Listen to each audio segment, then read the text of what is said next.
Radio Espérance, bonjour, nous sommes à la Sainte-Baume avec le frère Paul-Marie pour notre émission Comment va ton âme qui reprend cette année et qui reprend avec comme marraine, si je puis dire, même si c'est une mère, la Vierge Marie. La dernière fois, nous avions parlé de Marie dans le mystère de l'Église, dans le mystère du Christ, et puis nous avions fait un long développement sur Marie chez nos frères protestants, puis on est tombé sur des citations tout à fait étonnantes. Et je disais à l'époque que ce qui est important d'abord dans la Vierge Marie chez saint Augustin par exemple, c'est que avant que Marie donne naissance au Fils, elle a cru, et c'est parce qu'elle a cru qu'elle a donné naissance à son Fils.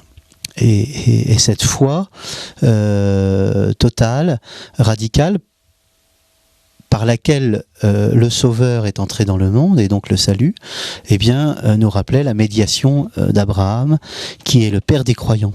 Donc Marie, elle-même est elle-même aussi la mère des croyantes. Alors Marie a cru. Et nous disions que, comme Abraham, au fond, Marie a été choisie. La première caractéristique de la foi de Marie, c'est que dans l'Évangile, c'est pas d'abord elle qui croit, qui s'affirme comme croyante, mais elle reçoit d'abord un appel de Dieu. Et je pense que c'est important de se redire cela. C'est la même chose d'ailleurs pour l'ordination. Il y a une grâce. Avant la grâce de la foi, il y a la grâce de l'élection, la grâce d'être appelé par Dieu. Ça c'est très important. Ensuite, je pense que la foi de Marie aussi est plus qu'un canal par lequel le Christ est passé.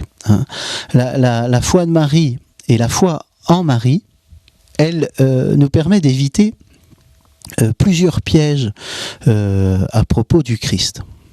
Par exemple, un des pièges de la théologie au début tâtonnante sur le Christ a été de dire qu'au fond le Verbe préexistait avant son incarnation, bien entendu, mais que son incarnation n'était pas vraiment une incarnation. Il est apparu sous la forme d'un homme, mais sous sa forme seulement. Il n'était pas vraiment un homme. C'est ce qu'on appelle le docétisme, c'est-à-dire c'est une négation de la chair humaine, de la réalité humaine comme la nôtre que le Christ aurait assumée. Au fond, ça vient de l'influence de certaines philosophies qui méprisent la matière, qui trouvent la matière indigne de Dieu. On les comprend bien entendu, parce que la matière a beau être belle, elle reste imparfaite, de telles imperfections qu'elle nous cause bien souvent des maladies, ou même la mort. Donc on comprend bien que cette matière mortelle, passible, contingente, hasardeuse, pour les philosophes, c'est du mal à passer avec l'idée d'un Dieu immuable et tout-puissant et immortel. Pourtant, c'est bien ce que la foi de l'Église affirme, et c'est en ce sens que elle est totalement inimaginable et totalement dingue. Jésus est vraiment un homme. Il est 100% Dieu, certes, mais il est aussi 100% homme. Or, ce qui assure la vérité de son humanité, c'est le fait que Jésus soit né de Marie. Qu'il a été conçu en elle. Vous voyez, et chez les docètes, on pense que non, le corps du Christ serait passé à travers la Vierge, mais n'aurait pas été engendré par elle, n'aurait pas été engendré en elle. Au fond, Marie aurait été une sorte de mère porteuse, si vous me pardonnez l'expression, pour ces hérésiaques, et Marie aurait été simplement un passage, une voix, mais pas vraiment une mère. Et Jésus, pour Marie, n'est pas un hôte, hein, mais vraiment un fils.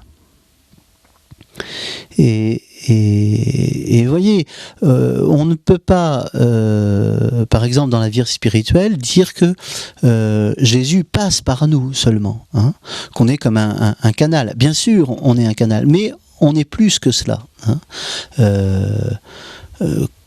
Par exemple, le prêtre ne peut pas se contenter de transmettre aux autres un Christ qu'il aurait appris dans les livres. Il faut d'abord que ce Christ soit devenu d'abord chair de sa chair, hein, et sang de son sang. Hein. Et donc, comme Marie est une sorte de réservoir qui déborde au dehors, ce dont il est rempli à l'intérieur, mais pas un canal, hein, qui se borne à laisser passer l'eau sans rien retenir. Donc il y a un apport personnel, vous voyez, dans l'acte de foi. Hein, c'est-à-dire je m'engage totalement. Je ne suis pas simplement un réceptacle où il me suffirait de transmettre des choses répétées. Non, il faut que j'y croie. Il faut que je m'y implique. Hein. Et ce qui est vrai de Marie est vrai du prêtre. Hein, et se résume dans cette vertu de foi, hein, la Vierge Marie, écrit saint Augustin, qui a cru par la foi, a conçu par la foi. Donc ça veut dire que, de même que le prêtre, par la foi, porte le Christ dans son cœur, et par la foi le communique aux autres, de la même manière, Marie, hein, a conçu d'abord en elle, et a pu l'incarner en elle. Lorsque Marie arrive chez Élisabeth, par exemple, celle-ci l'accueille avec une grande joie, et remplie d'Esprit Saint, nous dit le texte, elle s'exclama « Oui, bienheureuse celle qui a cru en l'accomplissement de ce qui lui a été dit de la part du Seigneur. » Et il ne fait pas de doute ici que l'expression « qui a cru » se réfère à la réponse de Marie à l'ange « Voici la servante du Seigneur, qu'il m'advienne selon ta parole. » Je voudrais vraiment qu'on médite sur cette foi de Marie et sur une œuvre de l'Esprit Saint qui n'est jamais arrivée avant, hein, et n'arrivera jamais plus après elle. Et vous voyez, c'est-à-dire qu'à première vue, on pourrait dire Marie fait là un acte de foi facile, qui va même de soi, devenir mère d'un roi, qui aurait régné éternellement sur la maison de Jacob, mère de Messie. Bon, bah, ça peut être ce dont rêve une jeune fille juive. Voilà, mais ce serait là une manière de raisonner un peu très humaine et très charnelle. C'est-à-dire que Marie, au contraire, hein, se retrouve devant l'ange dans une totale solitude. À qui peut-elle expliquer ce qui advient en elle? Qui la croira quand elle dira que l'enfant qu'elle porte en son sein est l'œuvre de l'Esprit Saint? Voyez. Donc Marie connaissait certainement ce qui était écrit dans le livre de la loi. Autrement dit, que si la jeune femme n'était pas trouvée en état de virginité au moment des noces, on devait la faire sortir à la porte de la maison de son père et la faire lapider par ses concitoyens. C'est dans le chapitre 22 du Deutéronome, hein, au verset 20. Et s'il y a un risque de la foi, qui n'est pas simplement un risque intellectuel, bah là pour Marie il s'agit d'un risque réel. Je connais un écrivain comme ça qui dans son livre sur la Vierge raconte comment il est venu à découvrir la foi de Marie. Et quand il vivait dans le désert, hein, cet homme avait appris par des amis touaregs qu'une jeune fille du campement avait été promise en mariage à un jeune homme, mais qu'elle n'était pas allée habiter avec lui parce qu'elle était trop jeune. Et il avait relié ce fait à ce que Luc dit de Marie. Hein. Et donc en repassant 2 ans plus tard dans le même campement, il demanda des nouvelles de la jeune fille. Il nota certain embarras chez ses interlocuteurs, et plus tard l'un d'entre eux s'approcha de lui en grand secret et lui fit un signe. Il passa une main sur sa gorge, un geste caractéristique des Arabes pour dire « elle a été égorgée ». Et en effet, cette jeune fille avait été découverte enceinte avant le mariage et l'honneur de la famille exigeait cet égorgement. Et il repense alors, hein, cet écrivain à Marie, au regard impitoyable des gens de Nazareth, au clin d'œil, et y compris à ce moment-là, hein, la solitude de Marie, et la nuit même, il l'a choisie comme compagne de voyage et maîtresse de sa foi. Marie, vraiment maîtresse de notre foi, parce que elle a, vous voyez, passé par vraiment des grandes difficultés.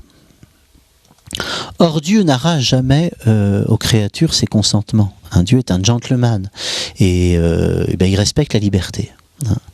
Et il ne cache pas les conséquences auxquelles ces créatures seront exposées si elles consentent. Vous voyez par exemple en Jérémie, il lui dit bien ils lutteront contre toi. Et à propos de Saul, il dit à Ananie, moi-même je lui montrerai tout ce qu'il lui faudra souffrir pour mon nom.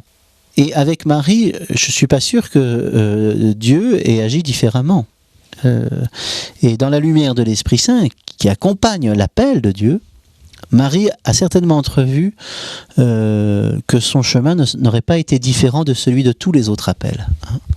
Et Siméon, d'ailleurs, très vite, va expliciter ce pressentiment quand il lui dira qu'une épée lui transpercera l'âme. Un écrivain moderne a décrit sous une forme poétique ce pressentiment de Marie au moment de la naissance de Jésus, où il dit elle est seule dans la grotte, Joseph veille à l'extérieur, parce que selon la loi aucun homme n'est autorisé à assister à l'accouchement. Elle vient de mettre au monde un fils, quand d'étranges associations d'idées lui traversent l'esprit. Pourquoi mon fils, se dit-elle, n'es-tu justement ici à Bethléem, la maison du pain? Et pourquoi devons-nous t'appeler Jésus? Fais que ce frisson dans mon dos, ce froid venu du futur, reste loin de lui. Vous voyez, ici, le poète montre bien que la mère présage que ce fils lui sera enlevé.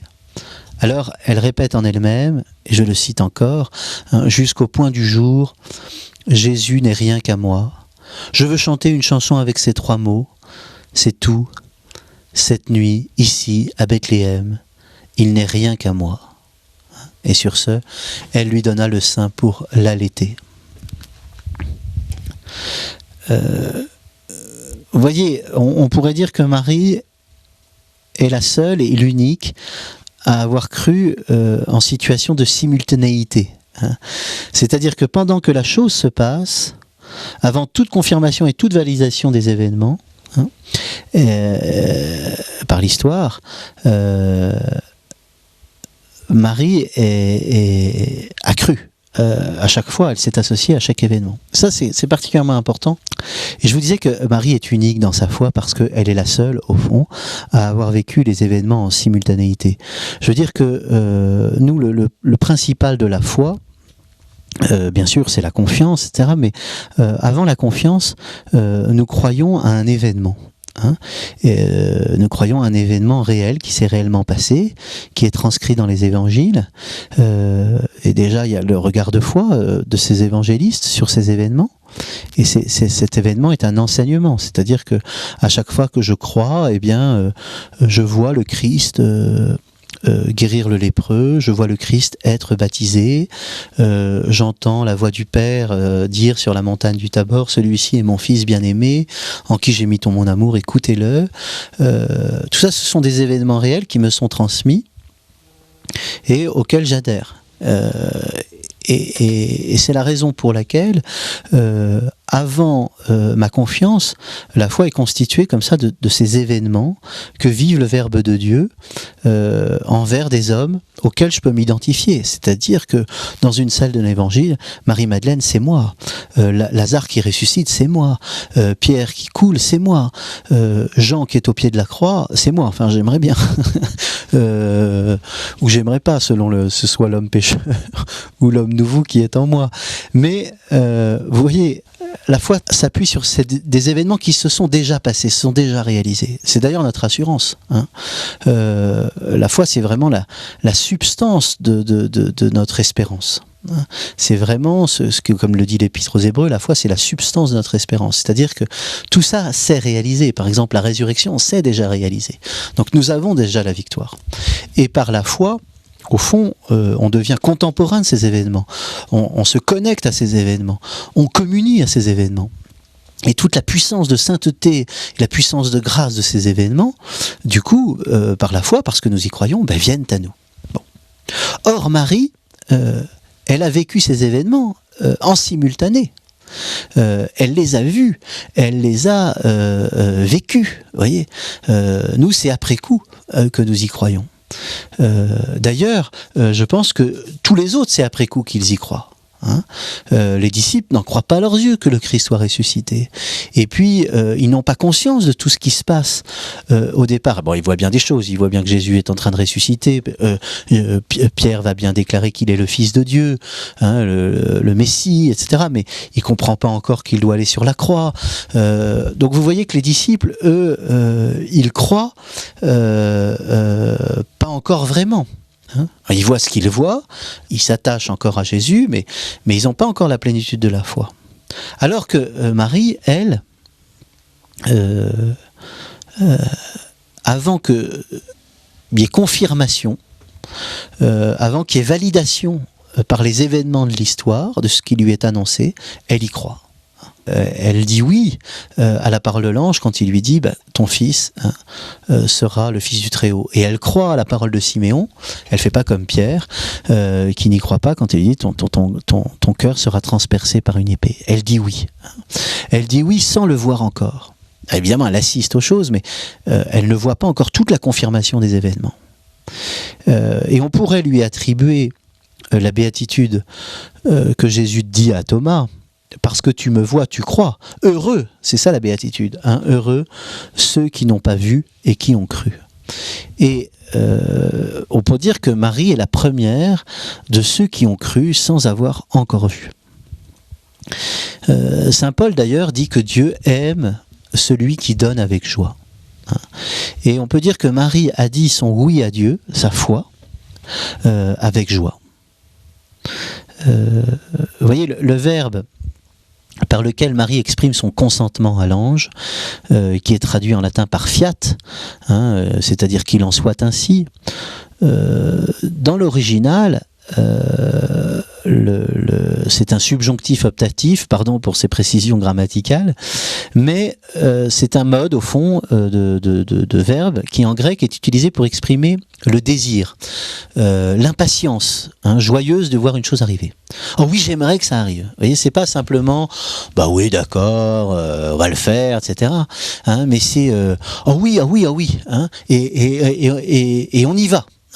Et on y va tout de suite. Vous voyez, je me souviens comme ça d'une confrérie mariale auquel j'appartenais. Dans la devise, c'était oui d'avance, oui tout de suite, oui dans la joie. Et vous voyez, c'est comme si la Vierge disait. C'est beau d'ailleurs, vous voyez le grec, c'est pour ça que je passe par ces modes subjonctifs du grec. Je suis désolé de faire le savant, mais c'est simplement pour vous montrer que la Vierge ne dit pas simplement un oui du bout des lèvres, mais un oui qui est plein de désir. Et on sait combien la vie intérieure et la vie spirituelle a besoin de ce désir fort. C'est comme si Marie disait « Je désire moi aussi de tout mon être ce que Dieu désire. Qu'il soit fait selon sa volonté. Oui, allons-y. » Voyez. Et donc, comme le dit saint Augustin, vraiment, avant de concevoir le Christ dans son corps, elle l'a conçu dans son cœur, comme une mère désire son enfant. Il y a quelque chose de... Et quand elle est dans la confiance, évidemment. Sinon, elle est dans la peur. Alors, évidemment, Marie ne parle pas latin, elle n'a pas dit fiat, elle n'a pas non plus dit génoïto, qui est un mot grec.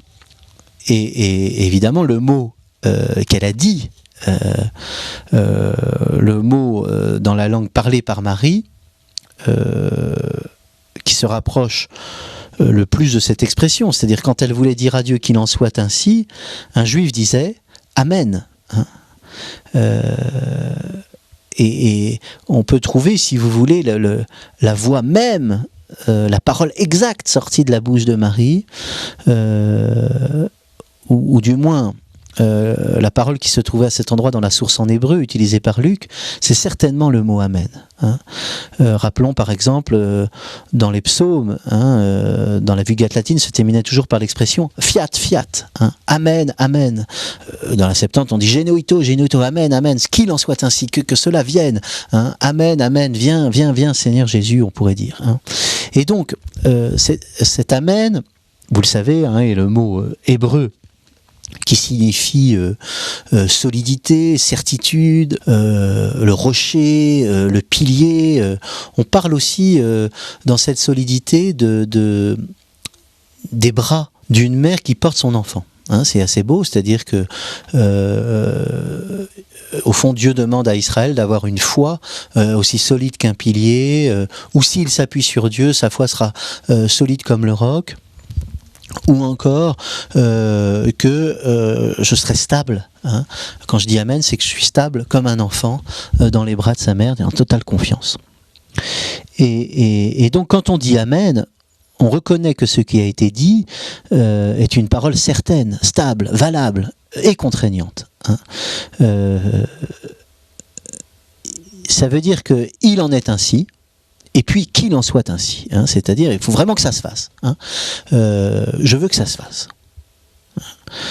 Alors évidemment, quand on dit Amen au corps du Christ, on ne dit pas je veux que ça se fasse, parce que il est là. Donc c'est pas ma volonté qui crée sa présence, bien entendu. Mais quand on dit Amen, ici on veut dire oui, en effet, c'est le corps du Christ, tout à fait d'accord avec vous, et en plus je le désire. Amen, Amen, qui vienne en moi. Et vous voyez, c'est vraiment dire oui à Dieu. On l'entend chez Jésus quand il dit oui, Amen, Amen, Père, car tel a été ton bon plaisir. On dira même dans l'Apocalypse que Jésus est l'Amen personnifié. Il est vraiment le oui, la réponse au Père. C'est-à-dire quand le Père le comble de son amour, la réponse du Fils est immédiate, directe. Il répond par un total don de lui-même. Et ce qui nous montrera d'ailleurs sur la croix, entre tes mains, Père, je remets mon esprit. Et il le fait avec toute l'ardeur de son cœur. Et donc on pourrait dire qu'après le Christ, après son Fils, Marie est aussi également l'Amen à Dieu personnifié, la foi personnifiée. Je disais que Marie était l'Église personnifiée parce que d'abord elle est la foi personnifiée. Et donc la foi de Marie est un acte de docilité, mais c'est un acte aussi d'amour, un acte libre.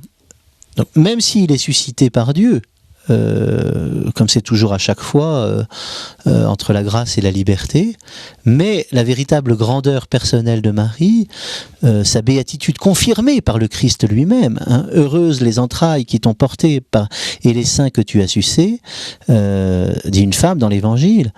La femme proclame Marie parce qu'elle a porté Jésus. Élisabeth, elle, la proclame bienheureuse parce qu'elle a cru.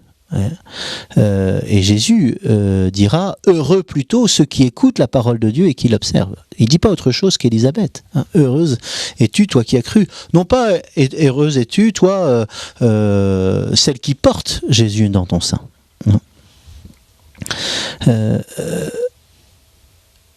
Et Jésus, en disant ça, il aide la femme à comprendre où réside la grandeur personnelle de Marie, qui en effet, nous dit Luc, conservait les paroles de Dieu dans son cœur, qu'elle conservait toutes ces choses et les méditant dans son cœur.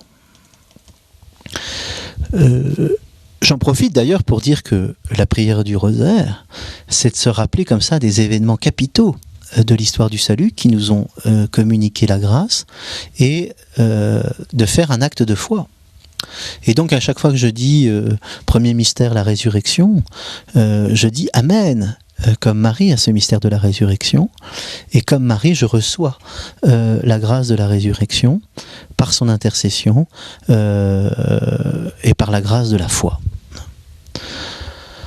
Alors évidemment, Marie n'a pas cru une seule fois pour toutes dans toute sa vie, puis plus rien. Il n'y a pas eu un seul grand acte de foi dans la vie de la Vierge. Et Marie, après l'Annonciation, aura certainement été martyrisée par l'apparent contraste entre sa situation et tout ce qui était écrit et connu concernant la volonté de Dieu dans l'Ancien Testament au sujet de la figure du Messie. Ça veut dire que Marie a marché dans la foi. Elle a progressé dans la foi, c'est-à-dire qu'elle a grandi et s'est perfectionnée dans la foi. Elle a vécu des nuits de la foi, mais nous en parlerons la fois prochaine, si je puis dire, dans un autre entretien.